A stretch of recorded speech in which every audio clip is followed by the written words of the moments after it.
Hello again, this is Andrew Mount for GG on Wednesday the 18th of September. I'm here at Great Yarmouth for day 2 of the 3-day September festival.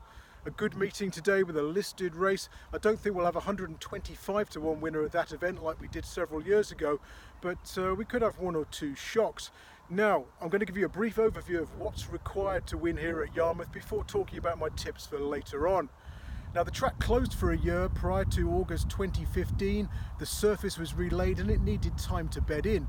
It used to be a big advantage to race round the inside rail on the round course.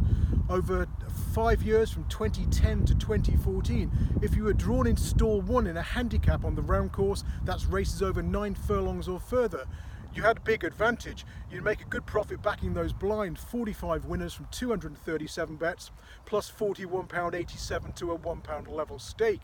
Now, since the track reopened, it's been a different story. Stall 1 runners are showing a loss of £63 on the round course, and the bias to front runners, who used to win 25% of the round course races, has not disappeared entirely, but certainly lessened. 14% now is the strike rate for front runners on the round track. Now, on the straight track, it generally pays to be up with the pace, unless of course there's a strong headwind.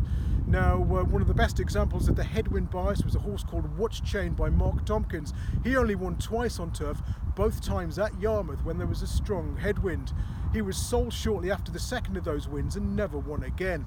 Now, generally speaking, as I said, you want to be up with the pace. There's a following breeze today which is drying the track nicely, certainly on the fast side of good.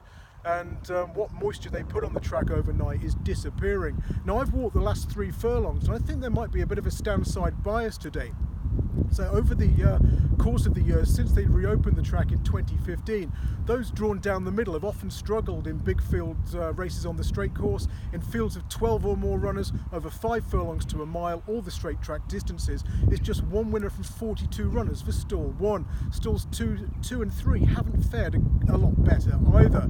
Now, if you look at the ground on the stand side, it's generally the grass is browner, drier, more parched, certainly seems to have missed the watering, particularly in the last furlong and a half. So although it generally helps to be up with the pace, those who are held up and switch wide onto that rail in the closing stages, as we saw with Jamie Spencer yesterday, might enjoy a bit of an advantage. So I wouldn't get too carried away with front runners here. Now, as for my tips, in the 315, I've already talked about Dash Ass in my blog on GG, and I do like this one, although he's up in class from class 4 to class 2. Had excuses for that Doncaster defeat last time out. He ran well in this grade a couple of runs ago at Ascot, and the key to him is a small field, 9 or fewer runners. He's won 6 times from 9 starts under these conditions. He gets those today. Stall 3 of 8, not 100% happy with that draw, but hopefully he'll be able to track across and get near the stand side in the closing stages. Finally, I like the look of the last race, a 6 furlong handicap.